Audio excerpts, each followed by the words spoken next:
Hola amigos y amigas, volvemos después de un tiempo. Hoy vamos a hablar de dos temas súper importantes y que nos tocan a todos.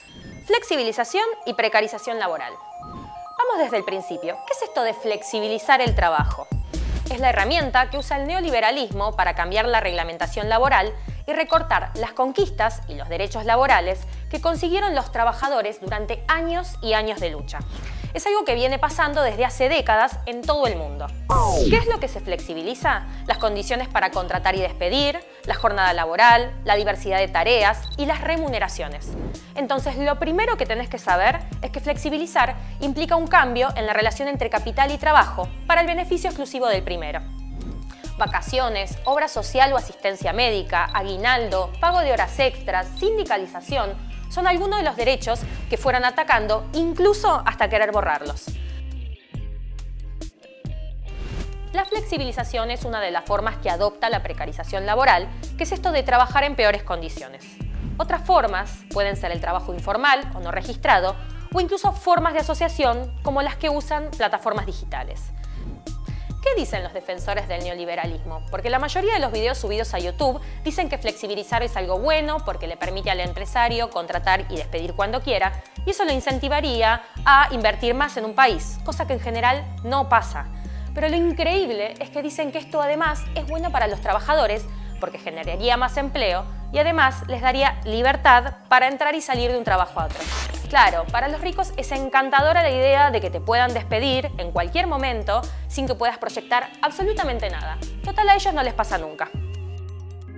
El economista Esteban Mercatante estudió las condiciones de trabajo desde los años 70 hasta la actualidad en Argentina y dice que en la primera mitad de la década del 70 el empleo no registrado era de aproximadamente un 10%. En los 90 la cosa cambia, llegó un 33% y ahora, casi 30 años después, se mantiene en un número que es muy alto, 34%.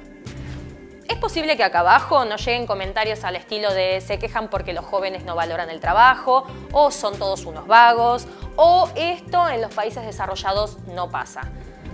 Como dice el amigo Corbett, está mal lo que dicen. La precarización laboral no solo ataca a los trabajadores de Argentina, sino que es un problema mundial.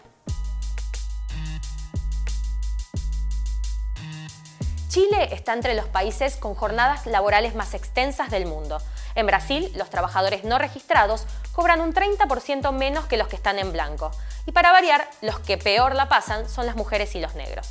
En Estados Unidos, los niveles de precarización son altísimos. El modelo laboral a lo McDonald's se caracteriza por los 3 sin sindicato, sin obra social y sin salud pública. Los salarios son muy bajos y acá también los latinos y afroamericanos son los que tienen los peores trabajos. Crucemos el Atlántico. En el Estado español, el 68% de los jóvenes tienen contratos temporarios y en Francia el desempleo llega a un 23%. En las fábricas de Apple en China se trabaja de lunes a lunes 60 horas por semana. Millones de mujeres fueron a trabajar del campo a las ciudades donde son explotadas 14 horas por día. Vamos a Japón. La precarización es brutal. Es muy común que una sola persona trabaje en un mini súper, por ejemplo, haciendo todas las tareas. Un chico murió después de trabajar 22 horas seguidas y hacer más de 100 horas extras en el mes. Es tan común trabajar en estas condiciones en Japón que la muerte por exceso de trabajo tiene nombre propio. Se llama karoshi. ¿Cómo llegamos a esto? Primero, hay que tener en cuenta que no es que con el neoliberalismo el capitalismo se vuelve malo, malísimo, y sin él hay un capitalismo bueno o humanitario, como lo llaman ahora. En realidad, puede cambiar sus formas, cediendo algunos derechos, pero explota y oprime siempre.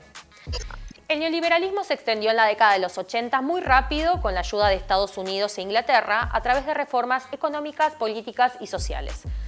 Con las dictaduras militares llegó a América Latina para quedarse y en 1989, con la caída del muro, se extendió a Europa y se terminó de consolidar con el llamado Consenso de Washington, una especie de programa de 10 puntos que incluía bajar el gasto público, o sea, menos plata para salud, educación y obras, privatizar las empresas estatales, liberar la economía y precarizar los contratos de trabajo.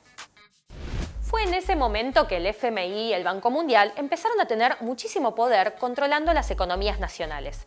Su función es la misma que hace 30 años.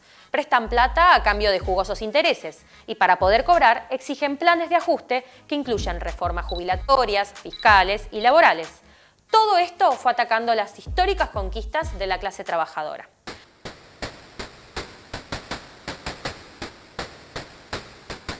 Para lograr todo esto, lo primero que tuvieron que hacer los capitalistas es terminar con los movimientos revolucionarios de los años 60 y 70 y asesinar toda una generación de luchadores.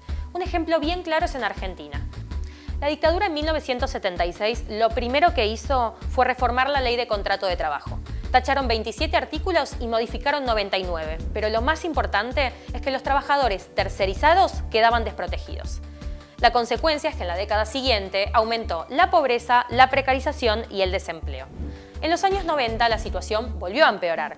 Con un movimiento obrero golpeado y desorganizado, el gobierno menemista y peronista, de eso no hay que olvidarse, pudo hacer una reforma laboral brutal que flexibilizaba los contratos de trabajo, volviéndolos temporarios, limitando el derecho a huelga y permitiendo el aumento del trabajo no registrado.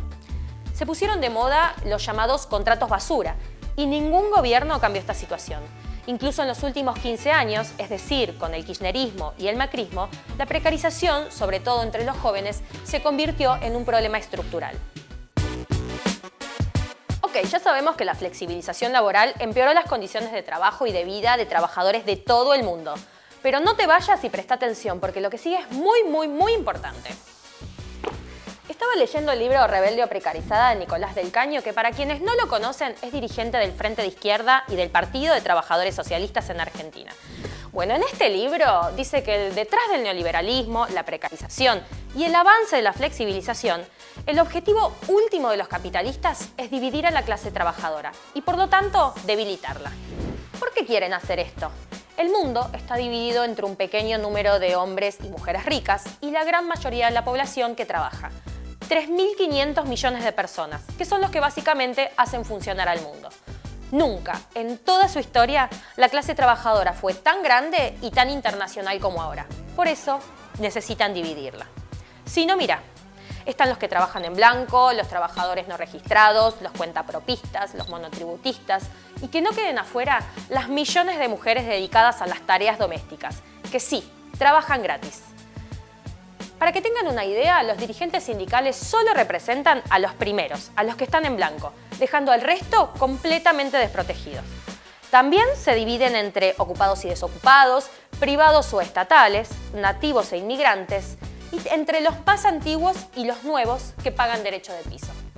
Para sostener esta desigualdad, el capitalismo tiene una potente maquinaria ideológica que apela a discursos meritocráticos, individualistas, que dejan la idea de que solo progresa el que quiere. Uber, Rappi, Globo y otras empresas que se contactan con sus trabajadores a través de plataformas digitales son los grandes beneficiados de la precarización laboral. Ocultan una relación de dependencia diciendo que en realidad los repartidores son sus propios jefes porque podrían activarse cuando ellos quieran, entonces trabajarían el tiempo que quieren y esto hace a las personas más felices. Mira esta publicidad. A Pedido Ya le parece algo normal, incluso festeja que el repartidor tenga que ir muy acelerado en la bicicleta de día y de noche para poder llevar todos los pedidos a tiempo. O sea, literalmente salta arriba de autos, camiones y terraza. Una locura. Estas empresas pueden habilitar o bloquear a los trabajadores cuando quieren y también determinan el porcentaje de lo que cobran. Los obligan a pedalear entre 6 y 8 horas para que puedan llegar a cobrar un salario mínimo. No entregan herramientas de trabajo, no dan seguro ni cobertura médica, por lo que les pueda pasar en las calles. Capitalismo salvaje 3.0.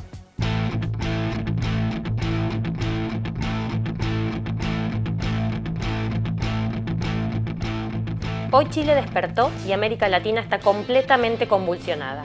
Golpe de Estado en Bolivia y rebeliones en Ecuador, Haití, Colombia, entre otros países.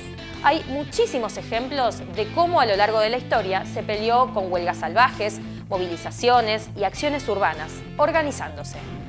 En 2013, el movimiento Fight for 50 en Estados Unidos se extendió, exigiendo cobrar $15 mensuales cuando ganaban la mitad. Hubo acciones y huelgas en 50 ciudades y tanto McDonald's como Walmart tuvieron que aumentar los salarios, aunque todavía están bastante lejos de lo que piden. En el 2017, repartidores de Globo, Uber, Deliveroo en el Estado español hicieron un gran paro y consiguieron cobertura social y que el gobierno reconozca que tenían una relación laboral escondida. En 2018 le tocó luchar a los trabajadores de Rappi en Argentina, quienes continúan reclamando mejores condiciones laborales. Llegamos al 2019. En enero, millones de mujeres de Bangladesh salieron a las calles denunciando las condiciones de esclavitud en las que trabajaban para marcas como Zara, Nike, Adidas, Falabella, entre otras. Y en México se rebelaron las maquiladoras del norte. Muchas de estas luchas fueron frenadas o contenidas por organizaciones políticas que solo pusieron parches a estos problemas, pero no solucionaron los problemas de fondo. Pero no hace falta ir tan atrás, porque hoy hay rebeliones en distintos puntos del planeta que son un punto de apoyo muy importante para pelear contra la flexibilización y la precarización laboral. Entonces, la pregunta que nos tenemos que hacer es, ¿cómo nos organizamos para terminar con la precarización y la flexibilización laboral? Te damos algunas propuestas. Primero, es muy necesario lograr la unidad entre todos estos grupos divididos que forman la clase trabajadora para recuperar nuestras conquistas y avanzar hacia una sociedad igualitaria. Para eso tenemos una herramienta muy útil que es la tecnología, que si la sabemos usar, como lo hacen los capitalistas, puede ser una gran aliada. Por ejemplo, con los avances tecnológicos podríamos repartir las horas de trabajo entre todos. Así terminaríamos con el trabajo precario y la desocupación. Pero sobre este tema en particular vamos a hablar en otro video.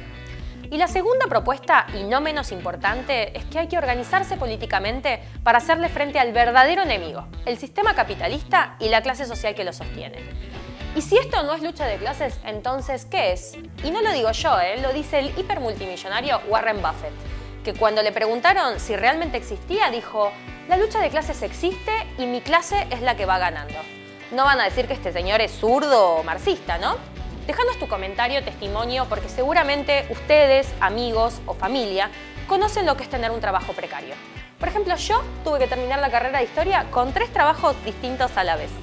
Y como ya sabes, si te gustó este video, dale like, suscríbete, campanita activada y todo lo que siempre te decimos.